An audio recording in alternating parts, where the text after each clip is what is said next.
James avait 42 ans. C'était un homme imposant, grand, la peau caramel, les épaules larges, le regard perçant. Il portait toujours des costumes sur mesure, des montres qui valaient le prix d'une maison, des chaussures italiennes cirées à la perfection. Quand il marchait dans la rue, les gens se retournaient. Pas seulement à cause de son allure, mais parce que tout le monde savait qui il était. James avait bâti un empire dans l'immobilier et la technologie. Il possédait des immeubles entiers à Manhattan, des hôtels de luxe, des centres commerciaux, des plateformes numériques qui généraient des millions chaque mois. Son nom était synonyme de réussite. Les magazines l'appelaient le roi du béton et du numérique. Les chaînes de télévision se battaient pour l'interviewer. Les politiciens lui serraient la main avec respect. James avait tout ce qu'un homme pouvait désirer. Tout, sauf une chose. La paix intérieure.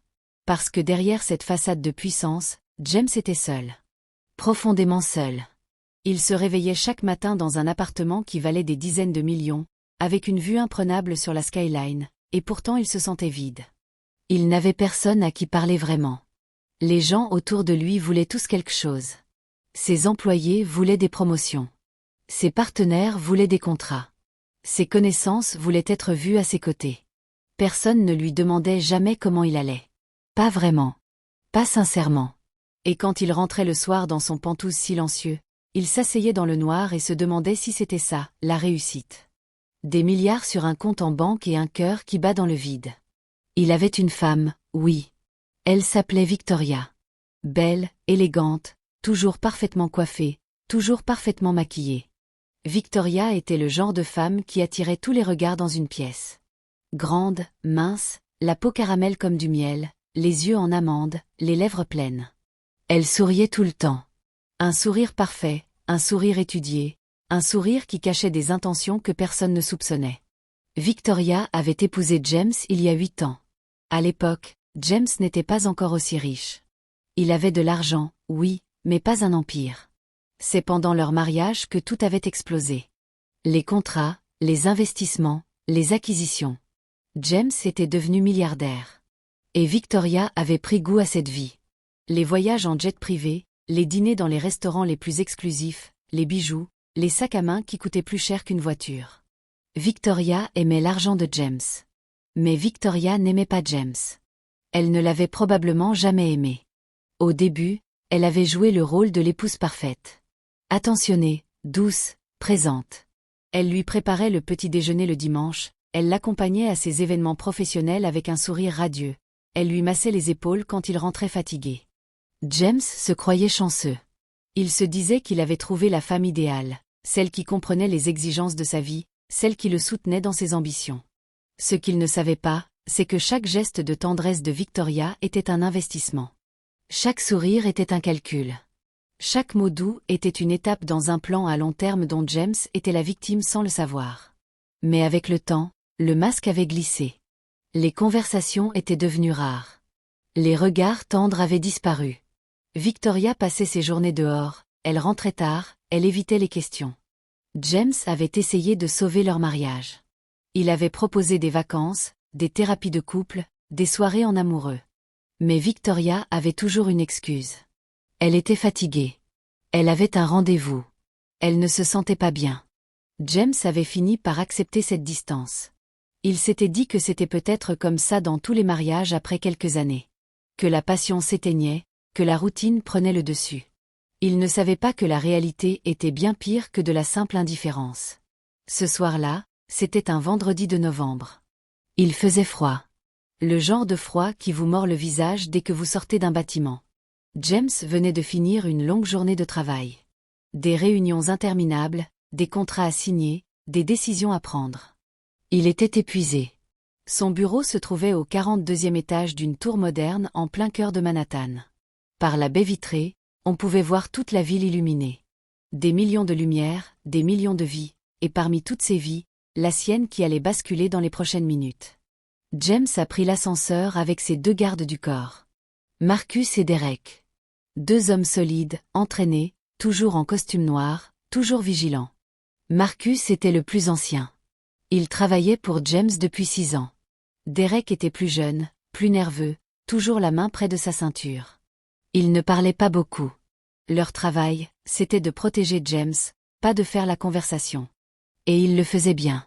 Du moins, c'est ce que tout le monde croyait. L'ascenseur s'est ouvert sur le hall d'entrée de l'immeuble. Un hall immense, tout en marbre et en verre, avec un portier en uniforme qui a salué James avec un hochement de tête respectueux. James a marché vers la sortie, les mains dans les poches de son manteau en cachemire. La voiture l'attendait dehors. Une berline noire, vitres teintées, moteur allumé.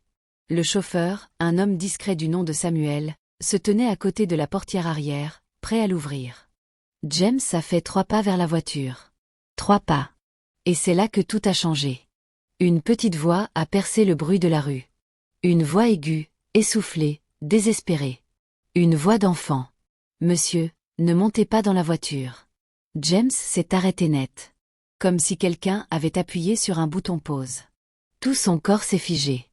Il a regardé autour de lui, cherchant l'origine de cette voix. Et il a vu une petite fille. 10 ans, peut-être moins. La peau caramel, les cheveux tressés en petites nattes serrées, les yeux immenses, brillants, presque fiévreux. Elle portait un manteau trop grand pour elle, visiblement un manteau d'adulte qu'on avait raccourci tant bien que mal, des baskets usées dont une des semelles commençait à se décoller, et pas de gants malgré le froid mordant. Ses joues étaient rouges, son nez coulait, et elle respirait par la bouche, comme quelqu'un qui a couru pendant très longtemps sans s'arrêter. Elle se tenait au bord du trottoir, à quelques mètres de la voiture. Et elle le regardait avec une intensité qui aurait déstabilisé n'importe qui. Ce n'était pas le regard d'une enfant qui joue ou qui fait une blague. C'était le regard de quelqu'un qui a vu quelque chose de terrible et qui essaie désespérément d'empêcher que ça se produise. « Monsieur, s'il vous plaît, ne montez pas dans cette voiture. » James a froncé les sourcils. Marcus et Derek se sont immédiatement positionnés entre la petite fille et James. Réflexe professionnel. Tout ce qui s'approche du patron est une menace potentielle. Même une enfant de 10 ans. « Écarte-toi, petite », a dit Marcus d'un ton ferme. La petite fille n'a pas bougé. Elle a essayé de passer entre les 2 gardes du corps, tendant ses petites mains vers James, les larmes commençant à couler sur ses joues. « Monsieur, je vous en supplie. Ne montez pas dans cette voiture. Vous allez mourir. » James a senti quelque chose. Pas de la peur. Pas encore. Mais quelque chose d'étrange, comme un frisson qui partait du bas de sa colonne vertébrale et remontait jusqu'à sa nuque. Il a levé la main pour arrêter ses gardes du corps. « Laissez-la. » Marcus et Derek ont échangé un regard mais se sont écartés. Ils connaissaient James.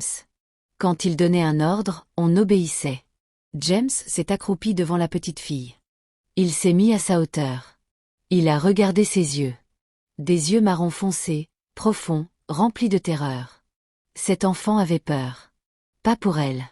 Pour lui. « Comment tu t'appelles ?» a demandé James doucement. « Esha. Esha. »« D'accord, Esha. Pourquoi tu me dis de ne pas monter dans ma voiture ?» La petite fille a reniflé. Elle a essuyé ses larmes du revers de sa manche.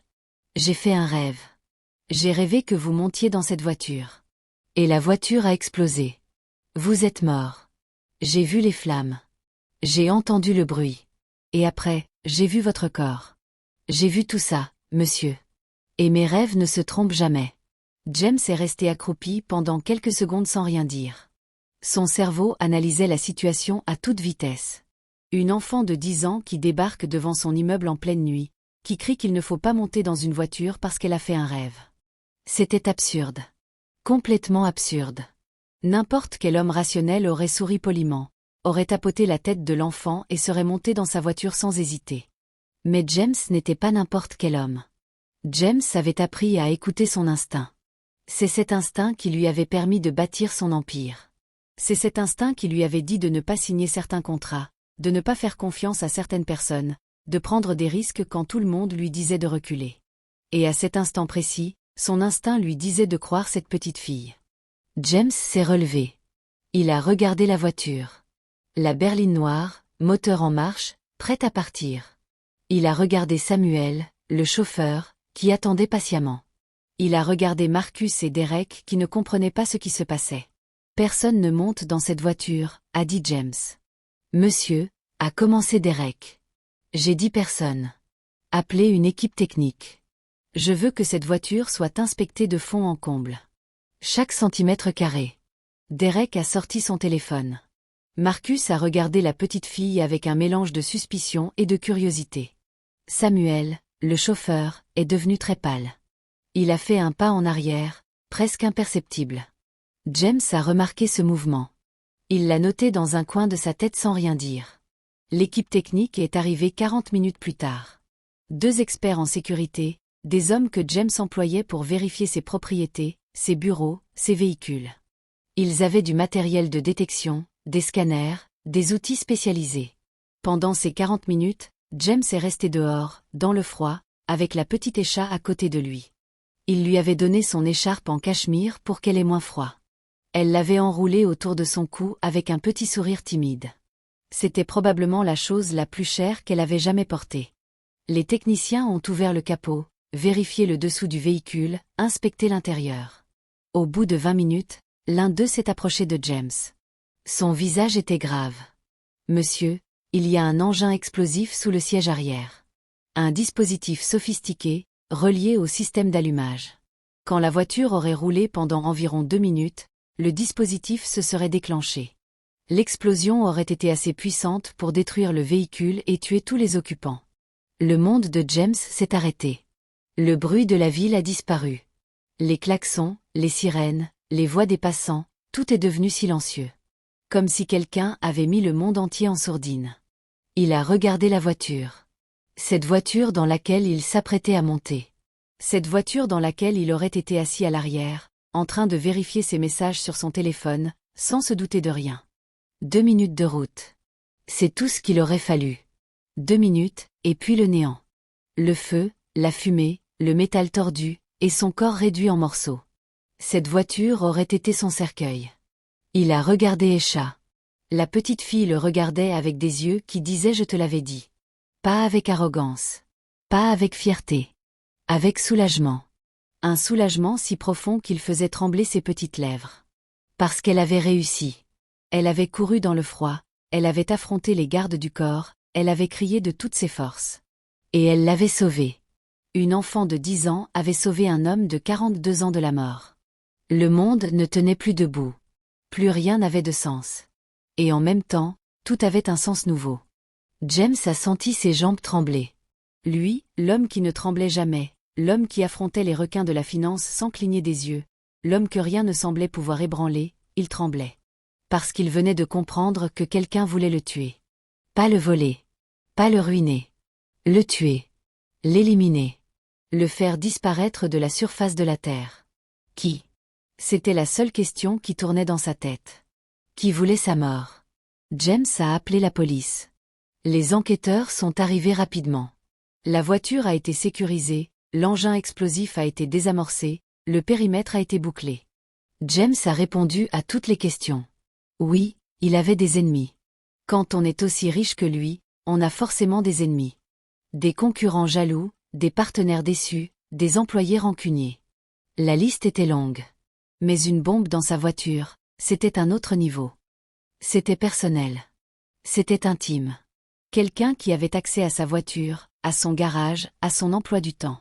Pendant que la police travaillait, James s'est tourné vers Esha. La petite fille était assise sur un banc, enroulée dans l'écharpe de James, les pieds balançant dans le vide parce qu'il ne touchait pas le sol. Elle avait l'air épuisée. « Esha, où sont tes parents ?» La petite fille a baissé les yeux. « Je ne connais pas mon père. Je vis avec ma maman. »« Et ta maman sait que tu es ici ?» Esha a secoué la tête. « Non. Je suis sortie en cachette. Quand j'ai fait le rêve, j'ai eu très peur. J'ai vu votre visage dans le rêve, et je savais que je devais venir. Je ne savais pas comment vous trouver, mais dans mon rêve, j'ai vu cet immeuble. Je l'ai reconnu. Alors j'ai couru. J'ai couru très longtemps. » James a senti quelque chose se serrer dans sa poitrine. Cet enfant avait traversé la ville, seule, la nuit, dans le froid, pour sauver un homme qu'elle n'avait jamais rencontré. Un homme qu'elle avait vu dans un rêve. C'était incroyable. C'était terrifiant. Et c'était magnifique. « Viens, » a dit James. « Je te ramène chez toi. Ta maman doit être morte d'inquiétude. » Esha vivait dans un quartier modeste. Un immeuble de briques rouges, pas très loin du métro, avec un escalier qui sentait le vieux bois et la lessive. James a monté les marches avec Esha, suivi par Marcus qui gardait une distance respectueuse. Au 3e étage, Esha a frappé à une porte bleue écaillée. La porte s'est ouverte presque immédiatement, et une femme est apparue. Alia. James a eu le souffle coupé. Pas parce qu'Alia ressemblait à une mannequin de magazine. Mais parce qu'il y avait quelque chose dans son visage, quelque chose de réel, de vrai, de lumineux. Alia avait 32 ans. La peau caramel, les yeux noisettes, les pommettes hautes, les cheveux naturels coupés courts. Elle était belle, d'une beauté simple, honnête, sans artifice. Elle portait un vieux jogging et un t-shirt délavé, mais elle avait plus de dignité dans sa posture que Victoria dans ses robes de créateur. Quand Alia a vu Esha, son visage est passé par toutes les émotions en quelques secondes. Le soulagement, la colère, la peur, puis de nouveau le soulagement. Elle s'est précipitée sur sa fille, l'a serrée dans ses bras si fort qu'Esha a laissé échapper un petit cri. « Où tu étais ? Je t'ai cherché partout. J'ai failli appeler la police. Esha, tu m'entends ? Où tu étais ? Maman, j'ai dû aller sauver quelqu'un. » Alia a levé les yeux et a vu James. Puis Marcus derrière lui. Elle s'est redressée, méfiante. « Qui êtes-vous ? Qu'est-ce que vous faites avec ma fille ? » James a levé les mains en signe de paix. « Madame, je m'appelle James. Votre fille m'a sauvé la vie ce soir. » Et il a tout raconté. Le rêve d'Esha. Son arrivée devant l'immeuble. Son avertissement. La bombe dans la voiture. Tout. Alia a écouté sans l'interrompre. Son visage est devenu de plus en plus grave. Quand James a fini, Alia s'est assise sur le canapé, a pris le visage d'Esha entre ses mains et l'a regardé longuement. « Maman, » a dit Esha, « j'ai vu le rêve et je devais y aller. Je ne pouvais pas laisser quelqu'un mourir sans rien faire. » Alia a fermé les yeux un instant. Puis elle a regardé James. « Ma fille est comme ça depuis qu'elle est petite. Les rêves. Ça a commencé quand elle avait 5 ans. Elle a rêvé que la voisine d'en dessous allait tomber dans l'escalier.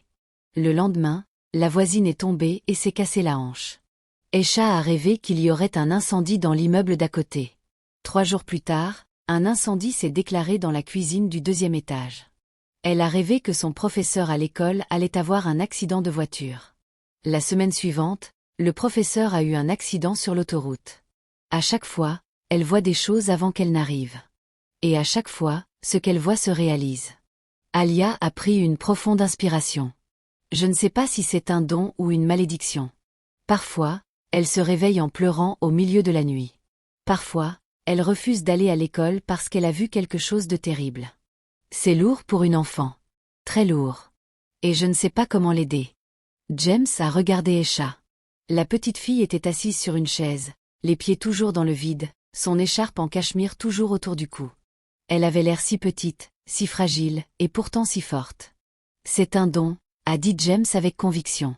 Ce que votre fille possède, c'est un don. Et ce soir, ce don m'a sauvé la vie.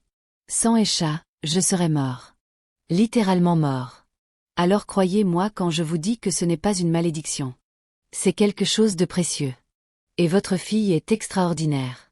Alia a souri. Un sourire fatigué, un sourire de mère qui porte le monde sur ses épaules, mais un vrai sourire. James est parti ce soir-là avec un poids énorme sur le cœur. Quelqu'un voulait le tuer. Et il devait trouver qui. Mais il est aussi parti avec quelque chose d'autre. Une lumière. Petite, fragile, inattendue.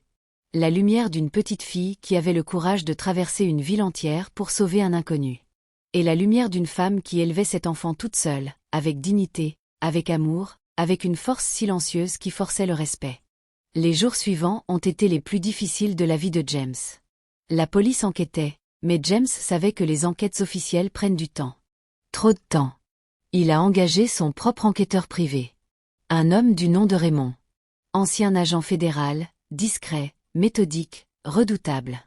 James lui a donné carte blanche. Trouvez qui a mis cette bombe dans ma voiture. Et trouvez-le vite. Raymond a commencé par le plus évident. Les caméras de surveillance du parking souterrain de l'immeuble de James. Le parking était sécurisé, accessible uniquement avec un badge. La liste des personnes ayant accès à ce parking était courte. James, Victoria, Samuel le chauffeur, Marcus et Derek les gardes du corps, et le personnel de maintenance de l'immeuble. Les images des caméras ont montré quelque chose d'intéressant. 2 nuits avant l'incident, à 3 heures du matin, une silhouette était entrée dans le parking. La silhouette portait un sweat à capuche et des gants. Elle s'est dirigée directement vers la voiture de James, a ouvert le véhicule sans forcer la serrure, ce qui signifiait qu'elle avait une clé ou un double, et a passé environ 20 minutes sous le siège arrière. Puis elle est repartie par la même entrée. Raymond a analysé la silhouette.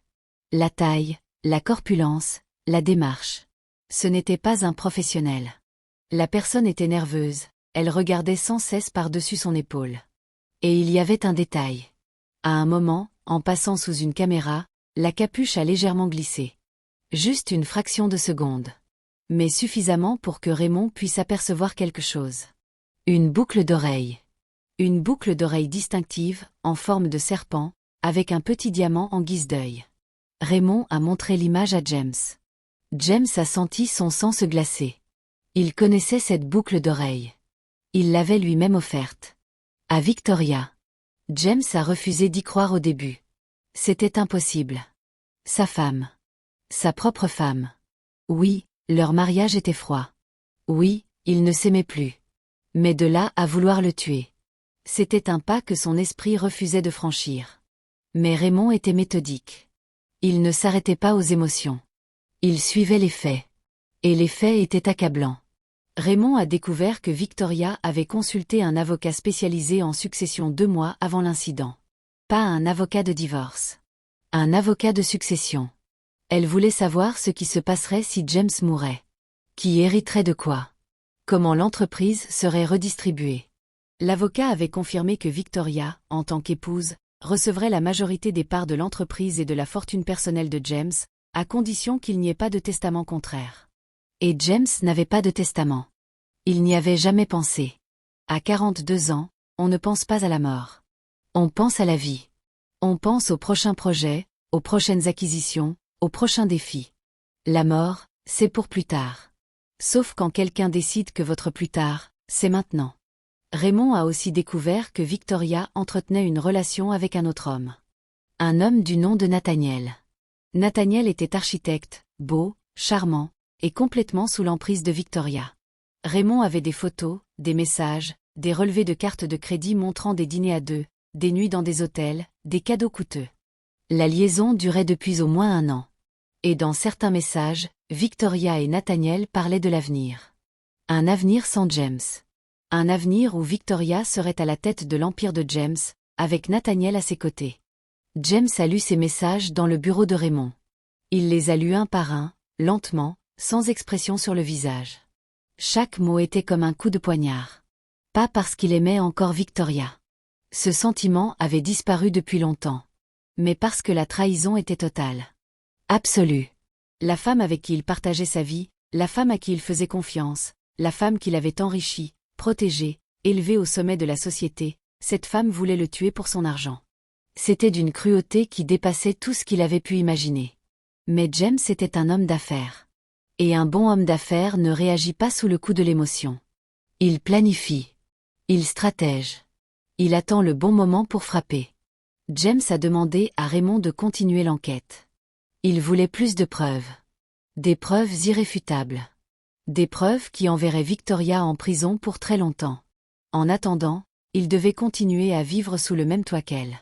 Il devait la regarder chaque matin, lui sourire, lui parler comme si de rien n'était. C'était un exercice de torture psychologique. Mais James était fort. Et il avait une motivation supplémentaire.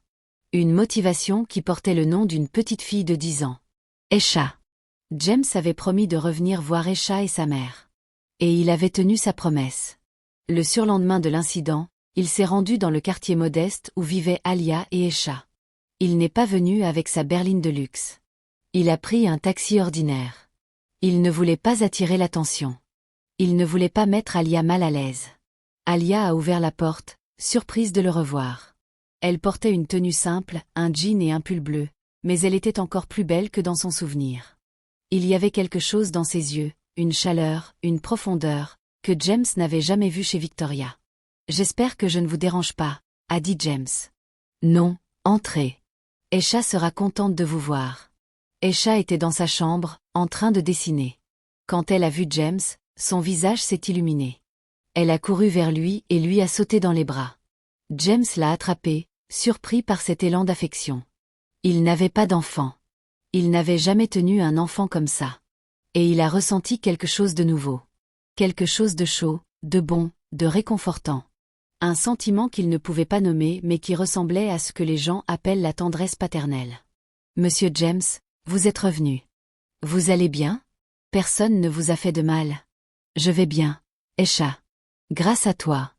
Je vais très bien. » Alia a préparé du thé. Pas du thé de luxe dans des tasses en porcelaine. Du thé simple, dans des tasses dépareillées, avec un peu de sucre et quelques biscuits achetés au supermarché du coin. Et James a trouvé que c'était le meilleur thé qu'il avait jamais bu. Parce que pour la première fois depuis longtemps, il était assis dans un endroit où les sourires étaient vrais. Où les mots étaient sincères. Où personne ne voulait quelque chose de lui. Personne ne voulait son argent. Personne ne voulait son influence. Personne ne voulait sa mort. Alia lui a raconté sa vie. Elle travaillait comme aide-soignante dans une maison de retraite. Un travail dur, mal payé, épuisant. Elle soulevait des personnes âgées, elle changeait des draps, elle nettoyait des chambres, elle administrait des médicaments, elle tenait la main de gens qui mouraient loin de leur famille. C'était un travail invisible, un de ces métiers que personne ne voit et que tout le monde oublie, mais sans lequel la société s'effondrerait. Alia le faisait avec dévouement, avec douceur, avec une compassion naturelle qui impressionnait ses collègues. Les résidents l'adoraient. Ils l'appelaient ma fille, mon rayon de soleil. Certains ne parlaient qu'à elle. Certains ne mangeaient que quand c'était elle qui apportait le plateau. Elle travaillait de nuit, ce qui signifiait qu'elle partait quand Esha se couchait et rentrait quand Esha se réveillait. Parfois, il y avait un creux entre les deux, un moment où Esha était seule. La voisine du dessous, une vieille dame gentille du nom de Florence, venait dormir dans l'appartement quand Alia travaillait. Florence était une femme de 75 ans, ancienne institutrice, qui vivait seule depuis la mort de son mari. Elle considérait Esha comme sa petite fille et Esha l'adorait. Mais ce n'était pas une solution idéale. Florence avait des problèmes de santé, elle s'endormait tôt, et si quelque chose arrivait pendant la nuit, elle n'était pas en mesure de réagir rapidement. Alia le savait. Elle rêvait de trouver un travail de jour, un travail qui lui permettrait d'être là pour sa fille le soir, de l'aider avec ses devoirs, de lui lire une histoire avant de dormir, de simplement être présente. Mais les emplois de jour étaient rares et mal payés aussi. Le père d'Esha était parti avant même sa naissance. Alia ne voulait pas en parler en détail, et James n'a pas insisté. Il a compris que c'était une blessure encore ouverte, une cicatrice qui ne s'était jamais tout à fait refermée.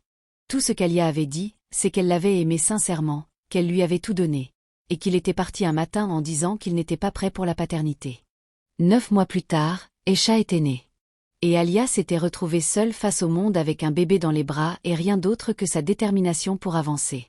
Alia avait élevé Esha toute seule, sans aide, sans famille proche, sans filet de sécurité. Et malgré tout ça, Esha était une enfant joyeuse, intelligente, pleine de vie, polie, curieuse, généreuse. C'était la preuve qu'Alia était une mère exceptionnelle. Parce que la richesse d'un enfant ne se mesure pas aux jouets qu'il possède ou à la taille de sa chambre. Elle se mesure à l'amour qu'il a reçu. Et Esha débordait d'amour. James est revenu le jour suivant. Et le jour d'après. Et celui d'après encore. Chaque visite était un moment de paix dans le chaos de sa vie. Avec Alia et Esha, James redevenait humain. Pas le milliardaire, pas le PDG, pas l'homme d'affaires impitoyable dont le nom faisait trembler les concurrents. Juste James. Un homme ordinaire qui riait aux blagues d'une enfant de 10 ans, qui écoutait une femme courageuse raconter ses journées, qui mangeait des plats simples et les trouvait plus délicieux que les dîners dans les restaurants étoilés où il avait l'habitude de manger. Il découvrait un monde qu'il avait oublié. Le monde des petites choses. Le bruit de la pluie sur les fenêtres d'un appartement modeste. L'odeur du riz qui cuit dans une cuisine minuscule. Le son d'une émission de dessins animés qui passe en fond pendant qu'Esha fait ses devoirs. Le craquement du parquet quand Alia marche pieds nus pour aller chercher une couverture supplémentaire. Toutes ces choses que l'argent ne peut pas acheter parce qu'elles n'ont pas de prix. Esha s'était attachée à James comme si elle l'avait toujours connu. Comme s'il avait toujours fait partie de sa vie et qu'il revenait simplement d'un long voyage. Elle lui montrait ses dessins avec fierté, lui racontait ses journées à l'école dans les moindres détails, lui posait 1000 questions sans jamais se fatiguer. Pourquoi les étoiles brillent la nuit? Est-ce que les poissons dorment? Pourquoi les adultes ne jouent plus? Est-ce que la lune est triste quand on ne la regarde pas? Est-ce que les nuages ont des prénoms? James répondait à chaque question avec patience et attention, même quand il ne connaissait pas la réponse. Pour les questions auxquelles il ne savait pas répondre, il inventait des histoires fantastiques qui faisaient rire Esha aux éclats. Et Alia les regardait depuis la cuisine, appuyée contre le chambranle de la porte, avec un sourire qui en disait plus que tous les mots du monde. James découvrait un monde qu'il ne connaissait pas. Le monde de l'enfance. Un monde simple, curieux, lumineux. Et puis il y avait les rêves d'Esha. Elle en parlait parfois, naturellement, comme si c'était normal. J'ai rêvé que la dame du 3e étage allait perdre ses clés. Et effectivement, le lendemain, la dame perdait ses clés. J'ai rêvé qu'il allait neiger dimanche. Et dimanche, il neigeait. Des petites choses, parfois. Des grandes choses, d'autres fois. Ce don était réel. James en était désormais convaincu. Et il se faisait une promesse silencieuse. Protéger cet enfant. Faire en sorte que ce don ne soit jamais un fardeau pour elle, mais toujours une force. Pendant ce temps, Raymond continuait son travail.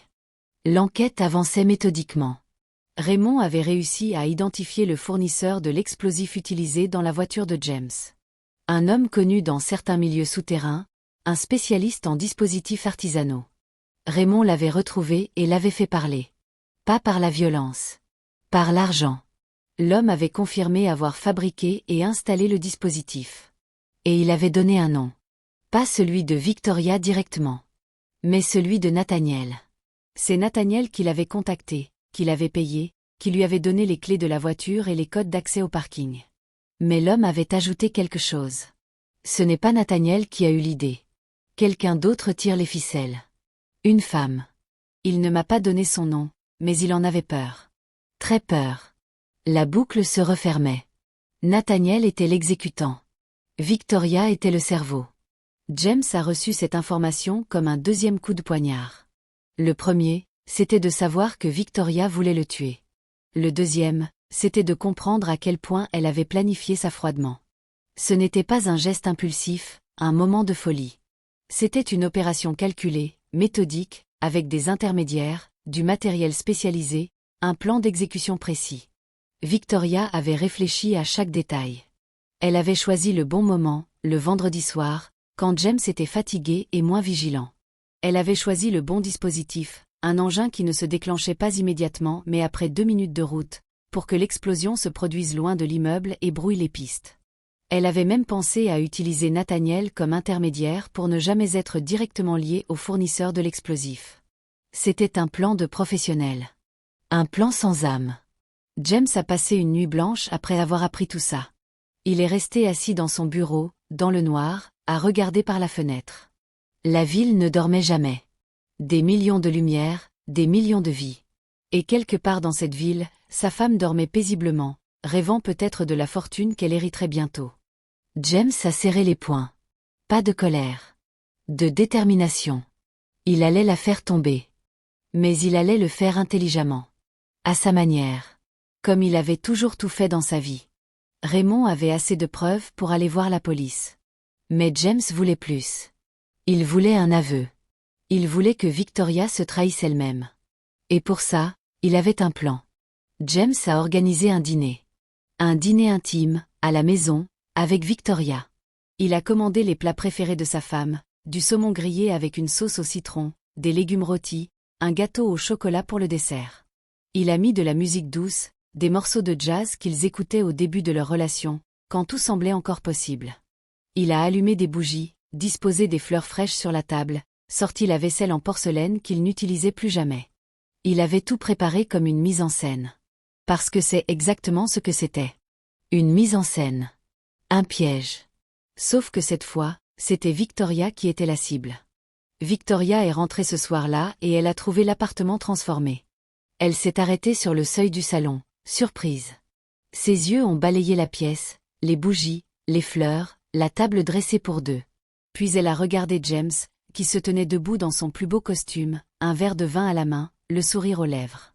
Un sourire que Victoria ne lui avait pas vu depuis des années. « Qu'est-ce que c'est que tout ça ?» a demandé Victoria. « J'avais envie de passer une soirée avec toi. Juste toi et moi. Comme avant. » Victoria a souri. Ce sourire parfait, étudié, répété des milliers de fois devant le miroir. Ce sourire qui ne montait jamais jusqu'aux yeux. Mais ce soir, elle avait l'air agréablement surprise. Presque heureuse. Ou plutôt, Elle jouait la surprise et le bonheur avec un talent qui aurait mérité un prix de théâtre. Elle a posé son sac, a enlevé son manteau, a embrassé James sur la joue. Et James a senti le parfum de sa femme, ce parfum cher qu'il lui avait offert pour son anniversaire, et il s'est demandé si elle portait ce même parfum quand elle retrouvait Nathaniel. Ils se sont assis face à face. Victoria a goûté le vin, a complimenté le saumon, Harry a une anecdote que James racontait sur une réunion au bureau. Elle a même touché la main de James pendant le repas, un geste qu'elle n'avait pas eu depuis des mois. Et James a joué le jeu. Il a été charmant, attentionné, drôle. Il a regardé cette femme et il a vu le masque. Chaque sourire était calculé. Chaque mot était étudié. Chaque geste était une performance. Victoria était une actrice. Et ce soir, elle jouait le rôle de l'épouse aimante pour un homme qu'elle avait essayé de tuer. Au milieu du repas, James a lâché sa bombe. Pas une vraie bombe. Des mots. J'ai pris une décision importante, Victoria. J'ai rencontré un notaire cette semaine. J'ai rédigé mon testament. Victoria a posé sa fourchette. Ses yeux se sont légèrement rétrécis. Presque imperceptiblement. Mais James connaissait ce regard. C'était le regard du prédateur qui sent que quelque chose a changé dans l'équation. Ton testament? Oui. Avec tout ce qui s'est passé, la bombe dans la voiture, j'ai réalisé que je devais mettre mes affaires en ordre. On ne sait jamais ce qui peut arriver.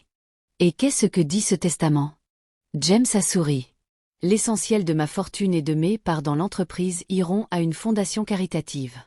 Pour l'éducation des enfants défavorisés. J'ai aussi prévu une somme pour toi, bien sûr. Pas la majorité, mais une somme confortable. Le visage de Victoria s'est figé.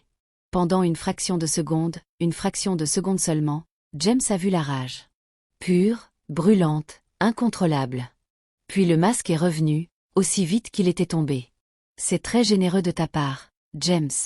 Les enfants défavorisés, c'est une belle cause. Mais sa voix avait changé. Elle était devenue plus aiguë, plus tendue. Et ses mains tremblaient légèrement en reprenant sa fourchette. James savait qu'il avait touché un nerf. Le plan de Victoria reposait sur le fait qu'elle hériterait de tout en cas de décès de James. Avec un testament qui dirigeait la fortune ailleurs, tout son plan tombait à l'eau. Et James savait que Victoria allait paniquer. Qu'elle allait faire quelque chose d'imprudent. Et c'est exactement ce qui s'est passé. Le soir même, après le dîner, pendant que James faisait semblant de dormir, il a entendu Victoria dans la salle de bain, au téléphone. Elle chuchotait, mais les murs de leur appartement n'étaient pas aussi épais qu'elle le croyait. Il a fait un testament. Tout va à une fondation. On n'aura rien. Il faut accélérer. Il faut trouver une autre solution. Avant qu'il ne change d'autre chose. James avait placé un enregistreur dans la salle de bain 3 jours plus tôt. Sur les conseils de Raymond. Chaque mot de Victoria a été capturé. Chaque mot, chaque murmure, chaque instruction à Nathaniel. Tout était enregistré. Le lendemain, James a transmis tous les éléments à la police. Les images de surveillance, les relevés bancaires, les témoignages, et surtout l'enregistrement audio. 2 jours plus tard, Victoria et Nathaniel ont été arrêtés. Victoria a été interpellée dans un salon de coiffure haut de gamme, les mains dans les gants de latex qu'on lui enfilait pour sa manucure. L'ironie était presque poétique. La femme qui avait planifié un meurtre avec tant de soin n'avait même pas eu le temps de finir sa manucure. L'arrestation a fait les gros titres. Les journaux, les chaînes de télévision, les réseaux sociaux, tout le monde parlait de l'affaire. La femme du milliardaire qui voulait le tuer pour son argent. C'était le genre d'histoire qui fascinait les gens. Les émissions de débat en discutaient pendant des heures.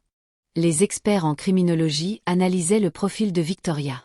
Les psychologues essayaient de comprendre comment une femme pouvait planifier la mort de son propre mari avec autant de sang-froid. Les voisins de James étaient interviewés, les anciens amis de Victoria témoignaient, les collègues de Nathaniel racontaient qu'ils avaient toujours senti que quelque chose n'allait pas. Mais pour James, ce n'était pas une histoire fascinante. Ce n'était pas un fait divers qu'on commente entre 2 gorgées de café. C'était sa vie. Sa douleur. Sa trahison. Chaque article, chaque reportage, chaque commentaire sur les réseaux sociaux était comme du sel sur une plaie ouverte. Des inconnus jugeaient sa vie, spéculaient sur son mariage, inventaient des détails qu'ils ne connaissaient pas. James a appris à ne plus lire les journaux, à ne plus regarder la télévision, à ne plus consulter les réseaux sociaux. Il s'est enfermé dans un silence protecteur et n'a laissé entrer que les personnes qui comptaient vraiment.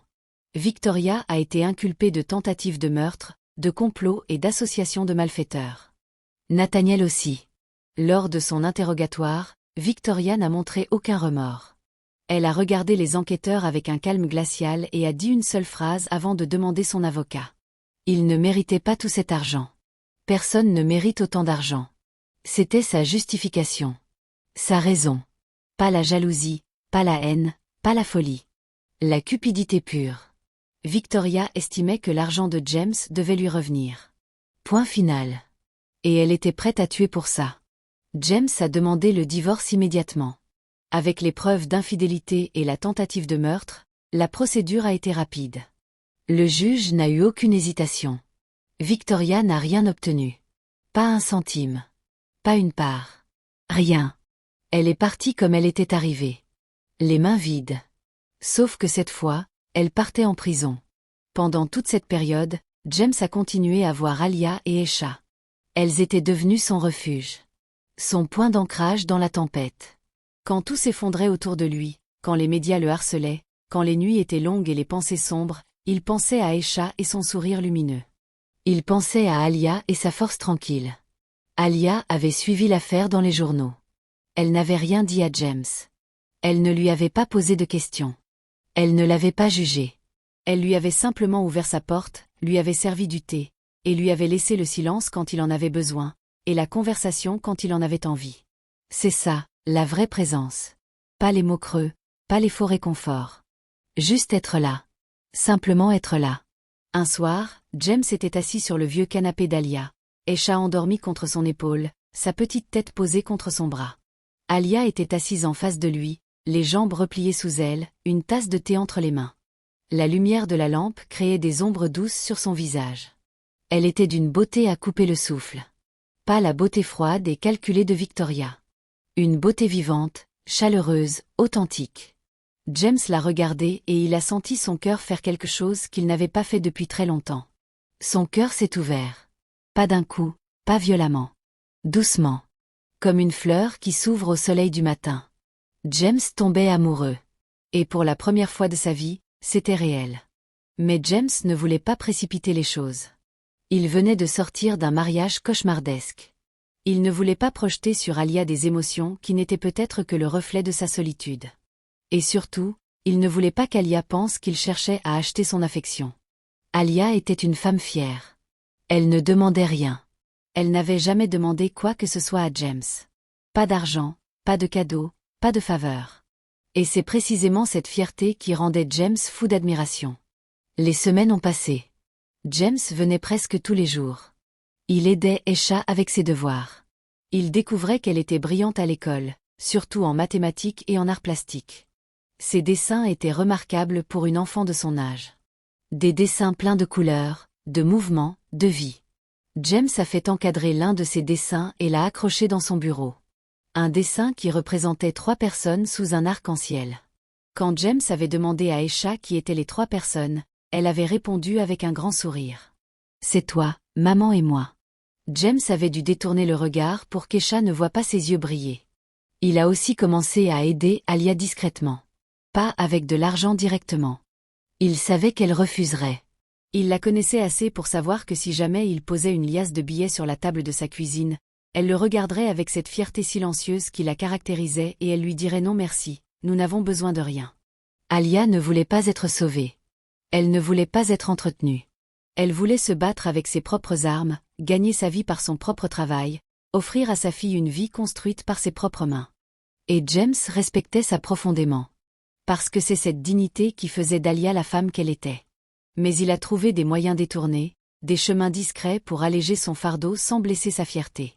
Il a parlé à un ami qui dirigeait un réseau de cliniques et lui a demandé s'il avait un poste d'aide-soignante de jour disponible. L'ami en avait un. James a donné les coordonnées à Alia en disant qu'il avait entendu parler d'une opportunité. Alia a postulé, a passé l'entretien, et a été embauchée. Un travail de jour, mieux payé, dans un environnement agréable. Alia n'a jamais su que James était derrière cette opportunité. Et James n'a jamais eu l'intention de le lui dire. Il a aussi fait en sorte qu'Esha soit inscrite dans un programme parascolaire d'art, avec des professeurs qualifiés qui pouvaient développer son talent. Le programme était gratuit, financé par une fondation. La fondation de James. Mais encore une fois, personne ne le savait. James n'agissait pas par calcul. Il n'essayait pas d'acheter l'amour d'Alia ou la reconnaissance d'Esha. Il agissait parce que c'était la bonne chose à faire. Parce que ces deux personnes méritaient mieux que ce que la vie leur avait donné. Et parce que pour la première fois, James utilisait son argent pour quelque chose qui avait vraiment du sens. Un soir, plusieurs semaines après le début de tout ça, James et Alia étaient seuls dans la cuisine. Esha dormait dans sa chambre. La pluie battait contre les fenêtres. Alia préparait du chocolat chaud, un rituel qu'elle avait instauré les soirs de pluie. James la regardait faire, appuyée contre le comptoir. « Alia », a dit James. Elle s'est retournée, la cuillère en bois à la main. « Je dois te dire quelque chose. » Alia la regardait. Elle savait. Il pouvait le voir dans ses yeux. Elle savait ce qu'il allait dire, et elle avait peur. Pas de James. Mais de ce que ces mots allaient changer. « Je sais que le moment est bizarre », a continué James. « Je sais que je viens de sortir d'un mariage qui s'est terminé de la pire façon possible. Je sais que tu as toutes les raisons du monde de ne pas me faire confiance. Mais je dois être honnête avec toi. Depuis que je viens ici, depuis que je passe du temps avec toi et Esha, quelque chose a changé en moi. Je ne suis plus le même homme. Et je ne veux plus faire semblant. Alia, tu es la femme la plus incroyable que j'ai jamais rencontrée. Pas à cause de ta beauté, même si tu es magnifique. Mais à cause de ta force, de ta bonté, de ta dignité. Tu élèves ta fille seule, tu travailles dur, tu ne te plains jamais, et malgré tout ça, tu as le cœur le plus généreux que je connaisse. Je suis tombé amoureux de toi, Alia. Et je ne te demande rien en retour. Je voulais juste que tu le saches. Le silence qui a suivi était immense. La pluie sur les fenêtres. Le tic-tac de l'horloge dans le couloir. Le souffle de James qui attendait, vulnérable pour la première fois depuis aussi longtemps qu'il pouvait s'en souvenir. Alia a posé la cuillère en bois. Elle a pris une profonde inspiration. Et elle a parlé. James, tu es venu dans ma vie au moment le plus improbable. Ma fille a fait un rêve et elle a couru dans la nuit pour te sauver. Je ne comprends pas tout ce qui se passe. Je ne comprends pas pourquoi Esha t'a vu dans ses rêves. Je ne comprends pas pourquoi c'est elle qui devait te sauver. Mais ce que je comprends, c'est que depuis que tu es dans nos vies, tout est plus lumineux. Esha sourit plus. Elle rit plus. Elle dessine des arcs-en-ciel avec 3 personnes dessous. Et moi, quand tu frappes à ma porte, mon cœur bat plus vite. Je ne savais pas si c'était normal. Je ne savais pas si j'avais le droit de ressentir ça. Parce que tu es qui tu es. Et je suis qui je suis. Nos mondes sont tellement différents. Nos mondes ne sont pas différents, a dit James. Nos adresses sont différentes.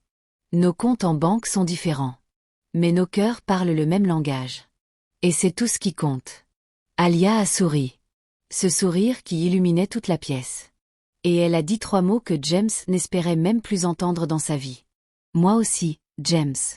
Ils ne se sont pas embrassés ce soir-là. Ils n'avaient pas besoin de ça. Ils se sont simplement regardés, avec la certitude tranquille que quelque chose de beau commençait. Quelque chose de vrai.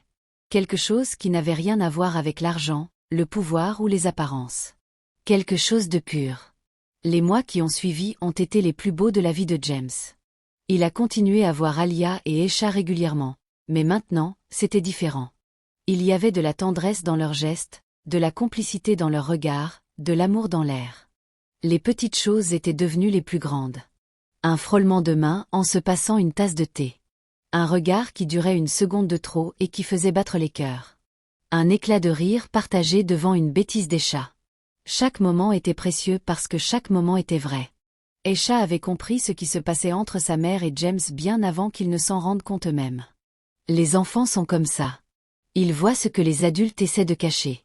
Un matin, elle avait dit à sa mère avec le plus grand naturel du monde, « Tu sais maman, quand tu vois James, tes yeux deviennent brillants comme des étoiles. » Alia avait rougi violemment et avait changé de sujet. Mais Esha avait souri, satisfaite de sa découverte. Esha était ravie de cette relation naissante. Pas parce que James était riche. Esha ne comprenait pas vraiment ce que signifiait être riche. Pour elle, riche, c'était avoir assez de crayons de couleur pour dessiner tous les arcs-en-ciel du monde. Elle était ravie parce que James était gentil, parce qu'il la faisait rire, parce qu'il l'écoutait quand elle parlait de ses rêves sans jamais lui dire que c'était juste son imagination. et parce que quand il était là, sa maman souriait. Sa maman ne souriait pas assez, pensait Esha. Elle travaillait trop, elle s'inquiétait trop, elle se sacrifiait trop. Mais quand James frappait à la porte, le visage d'Alia s'illuminait comme un matin de printemps. Et pour une enfant de 10 ans, voir sa maman heureuse, c'est le plus beau cadeau du monde. James a pris son temps. Il voulait faire les choses bien. Pas de précipitation. Pas de pression. Il a emmené Alia dîner dans des restaurants, pas les restaurants les plus chers de la ville, mais des restaurants chaleureux, intimes, où la nourriture était bonne et l'ambiance détendue. Il a emmené Esha au zoo, au musée d'histoire naturelle, à Central Park. Il a organisé des après-midi de dessin où Esha lui apprenait à colorier. James était un homme d'affaires brillant qui pouvait négocier des contrats de plusieurs millions les yeux fermés, mais il était incapable de colorier sans dépasser les lignes. Esha trouvait ça hilarant. La relation entre James et Alia s'est construite lentement, solidement, sur des fondations de respect mutuel, de confiance et d'amour véritable. Alia ne s'est jamais laissée impressionner par l'argent de James. Elle l'aimait pour qui il était, pas pour ce qu'il possédait. Et James aimait ça. Il aimait qu'Alia le voie lui, et non sa fortune. 6 mois après leur première rencontre, James a demandé à Alia de venir vivre avec lui. Pas dans son penthouse luxueux de Manhattan. Il avait acheté une maison. Une vraie maison, dans un quartier résidentiel paisible, avec un jardin, une balançoire pour Esha, un atelier d'art au sous-sol. Une maison qui ressemblait à un foyer, pas à un musée. Alia a visité la maison et elle a pleuré. Pas de tristesse. De joie. De cette joie immense qui vous submerge quand la vie vous offre enfin ce que vous avez toujours espéré sans jamais oser le demander. Esha a découvert sa chambre et elle est restée sans voix pendant une minute entière. Ce qui, pour une enfant aussi bavarde qu'Esha, était un record absolu. La chambre était grande, lumineuse, avec des murs blancs prêts à être couverts de ses dessins, un bureau pour faire ses devoirs, une bibliothèque remplie de livres, et une fenêtre qui donnait sur le jardin. Esha s'est tournée vers James et lui a dit quelque chose qui a changé sa vie. « Est-ce que je peux t'appeler papa ?» James a senti les larmes monter. Il s'est accroupi, comme il l'avait fait le premier soir devant son immeuble, et il a pris les mains d'Esha dans les siennes. « Rien ne me ferait plus plaisir au monde. » Esha lui a sauté dans les bras. Et James a pleuré. Pour la première fois depuis des années, James a pleuré. Pas de douleur. Pas de colère. De bonheur. Un bonheur si grand qu'il ne pouvait pas le contenir dans son corps. James a officiellement adopté Esha 3 mois plus tard. La procédure a été simple, parce que le père biologique n'était pas dans le paysage et n'avait jamais reconnu l'enfant. L'avocat de James a géré les formalités administratives avec efficacité. Il y a eu des entretiens avec une assistante sociale, des évaluations, des visites à domicile. James et Alia ont répondu à toutes les questions avec transparence. L'assistante sociale, une femme expérimentée qui avait vu passer des centaines de dossiers, avait dit en sortant de chez eux que c'était la première fois qu'elle voyait un enfant aussi épanoui et aussi impatient d'être adopté. Esha avait préparé un dessin pour l'occasion.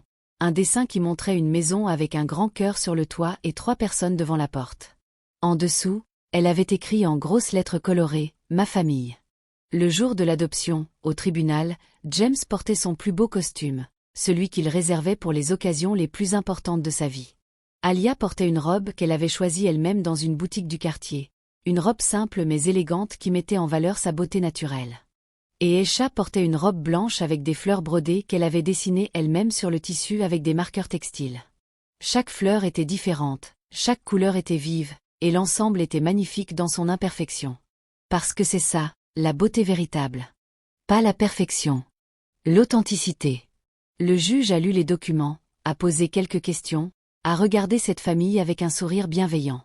Il a tamponné les papiers, a prononcé les mots officiels, et Esha est officiellement devenue la fille de James. La salle d'audience était presque vide, mais les quelques personnes présentes avaient les larmes aux yeux. L'avocate de James, une femme d'ordinaire impassible, s'est essuyé discrètement les yeux. Le greffier a souri. Et James, Alia et Esha se sont levés, ensemble, comme une famille. En sortant du tribunal, Esha a levé les yeux vers le ciel et a dit quelque chose d'étrange. « J'avais rêvé de ce jour aussi. Il y a longtemps. Avant même de te rencontrer. J'avais rêvé d'un homme qui devenait mon papa. » Alia et James se sont regardés. Il y avait tant de choses dans ce regard. De la gratitude, de l'amour, de l'émerveillement face à cet enfant extraordinaire qui voyait le futur dans ses rêves. Le mariage de James et Alia a eu lieu 4 mois après l'adoption. Un mariage simple, intime, avec quelques amis proches. Pas de jet privé, pas de château, pas de robe à 100 000 $. Pas de photographe de magazine, pas de caméra de télévision, pas de couverture médiatique. Juste 2 personnes qui s'aimaient et une petite fille qui rayonnait de bonheur. La cérémonie a eu lieu dans un jardin botanique, sous une tonnelle couverte de fleurs blanches et roses. Le soleil de printemps filtrait à travers les feuilles, créant des jeux de lumière dorée sur l'herbe. Des chaises blanches étaient disposées en demi-cercle, et les quelques invités présents regardaient la scène avec émotion. Il y avait Florence, la voisine, qui portait son plus beau chapeau et qui pleurait déjà avant même que la cérémonie ne commence. Il y avait Raymond, l'enquêteur, qui avait troqué son costume gris pour un costume bleu et qui souriait pour la première fois depuis que James le connaissait. Il y avait Marcus, le garde du corps, qui se tenait droit comme un pilier mais qui avait les yeux brillants. Alia portait une robe blanche simple, élégante, sans fioritures, sans traîne interminable, sans voile compliqué. Juste une belle robe qui épousait ses formes avec grâce. Ses cheveux naturels étaient ornés de petites fleurs fraîches. Elle ne portait aucun bijou sauf un bracelet fin que James lui avait offert. Et elle était la plus belle mariée que James avait jamais vue. Pas parce que sa robe était la plus chère, mais parce que son sourire était le plus sincère. Aisha était demoiselle d'honneur, dans une robe assortie à celle de sa mère, avec une couronne de fleurs dans les cheveux. Elle a porté les alliances sur un petit coussin en velours bleu et elle n'a pas trébuché, malgré sa peur de le faire. Elle avait répété le trajet 10 fois la veille, comptant ses pas à voix haute, et elle avait dit à sa mère avec le plus grand sérieux. « Maman, si je tombe, tu fais comme si de rien n'était et tu continues de sourire. » Alia avait éclaté de rire. Quand James a passé l'anneau au doigt d'Alia, il a murmuré quelque chose que seule elle pouvait entendre. « Tu m'as donné ce que l'argent ne pouvait pas acheter. Un foyer. Une famille. Un cœur. » Et Alia a murmuré en retour. « Et toi, tu as donné à ma fille ce qu'elle méritait depuis toujours. Un père. » Victoria a été jugée et condamnée à 15 ans de prison. Nathaniel a reçu une peine similaire. Le procès a duré 3 semaines. 3 semaines de témoignages, de preuves accablantes, de plaidoiries. L'accusation avait un dossier solide. Les images de surveillance, les relevés bancaires, le témoignage du fournisseur d'explosifs, les messages entre Victoria et Nathaniel, et surtout l'enregistrement audio de Victoria planifiant une deuxième tentative après l'échec de la première. Chaque pièce du puzzle s'emboîtait parfaitement. Le procès a été médiatisé, douloureux, éprouvant. James a dû s'asseoir dans une salle d'audience et écouter les détails de sa propre tentative d'assassinat. Il a dû entendre la voix de Victoria sur les enregistrements, froide, calculatrice, sans une once d'humanité. Il a dû voir les photos de l'engin explosif qui aurait dû le tuer. Mais James a tenu bon. Il a témoigné avec calme et dignité, répondant à chaque question de la défense sans se laisser déstabiliser. Quand l'avocat de Victoria a essayé de suggérer que James n'avait pas été un bon mari, que peut-être il avait poussé Victoria à bout, James a simplement répondu que même le pire des maris ne mérite pas une bombe sous son siège. La salle d'audience est restée silencieuse après cette réponse. Parce que c'était la vérité. Simple, directe, indiscutable. James n'a pas cherché la vengeance. Il a cherché la justice. Et la justice a été rendue. Pendant le procès, Victoria a regardé James une seule fois. Un regard froid, vide, sans le moindre regret. Et James a compris que cette femme n'avait jamais été capable d'aimer. Pas lui. Pas quiconque. Victoria n'aimait que le pouvoir et l'argent. Et maintenant, elle n'avait ni l'un ni l'autre. Après le procès, James a restructuré sa vie. Il a pris du recul sur tout ce qui lui était arrivé et il a compris quelque chose d'essentiel. Il avait passé 20 ans à construire un empire. 20 ans de réunions, de négociations, de nuits blanches, de stress permanent. 20 ans à courir après des chiffres, des parts de marché, des contrats toujours plus gros. Et pourquoi ? Pour se retrouver seul dans un Penthouse avec une femme qui planifiait sa mort. L'empire était toujours là. Les milliards étaient toujours sur les comptes. Mais James avait changé. Il ne voulait plus être l'homme le plus riche de la pièce. Il voulait être l'homme le plus présent dans sa famille. Il a gardé ses entreprises, mais il a délégué davantage. Il a nommé des directeurs de confiance à la tête de ses divisions principales, des gens compétents et honnêtes qu'il avait choisis avec le discernement aiguisé d'un homme qui avait failli mourir à cause d'une mauvaise confiance. Il a mis en place des systèmes de gouvernance transparents, des audits réguliers, des contre-pouvoirs. plus jamais quelqu'un ne pourrait manipuler son entreprise dans l'ombre. Il passait moins de temps au bureau et plus de temps à la maison. Il emmenait Esha à l'école le matin, dans sa voiture ordinaire, pas dans une berline avec chauffeur. Il la récupérait le soir, il l'attendait devant le portail avec les autres parents, et quand Esha sortait en courant avec son cartable qui rebondissait sur son dos, elle criait papa si fort que tous les autres parents se retournaient en souriant. Il l'aidait avec ses devoirs, il assistait à ses spectacles scolaires, il applaudissait le plus fort de tous les parents quand elle montait sur scène. Il était devenu père. Vraiment père. Et c'était le plus beau rôle de sa vie. Esha continuait à avoir ses rêves. Parfois des petits rêves sans conséquence. Parfois des rêves plus importants. James et Alia avaient appris à gérer ça. Ils écoutaient Esha sans la juger. Ils la rassuraient quand les rêves étaient effrayants, et ils agissaient quand les rêves étaient des avertissements. Le don d'Esha n'était plus un fardeau. C'était une partie d'elle, une partie que sa famille acceptait et respectait. Un soir, environ 1 an après le mariage, James était assis dans le jardin. La nuit était douce, les étoiles brillaient, et il pouvait entendre la voix d'Esha à l'intérieur de la maison, en train de raconter une histoire à sa poupée. Alia est venue s'asseoir à côté de lui. Elle a posé sa tête sur son épaule. « À quoi tu penses ?» a demandé Alia. James a souri. « Je pense à ce soir de novembre. Devant mon immeuble. Une petite fille pieds nus sur le trottoir qui me criait de ne pas monter dans ma voiture. Si je n'avais pas écouté, si j'avais été comme tous ces gens qui n'écoutent pas les signes, je serais mort. Et je n'aurais jamais connu tout ça. Toi. Esha. Cette maison. Ce bonheur. Je serais mort sans savoir ce que c'est d'être vraiment heureux. » Alia a pris sa main. « Mais tu as écouté. » « Oui. J'ai écouté. Et c'est la meilleure décision que j'ai jamais prise dans ma vie. Pas les contrats à plusieurs millions. Pas les acquisitions. Pas les tours en verre. La meilleure décision de ma vie, c'est de m'être accroupie devant une enfant de 10 ans et de lui avoir demandé son prénom. » Esha est apparue à la porte du jardin, sa poupée dans les bras. « Papa, maman, je peux venir voir les étoiles avec vous ?» James a ouvert les bras. « Viens, ma princesse. » Esha a couru vers eux et s'est installée entre James et Alia. Ils sont restés là, tous les trois, à regarder les étoiles. Une famille. Pas parfaite.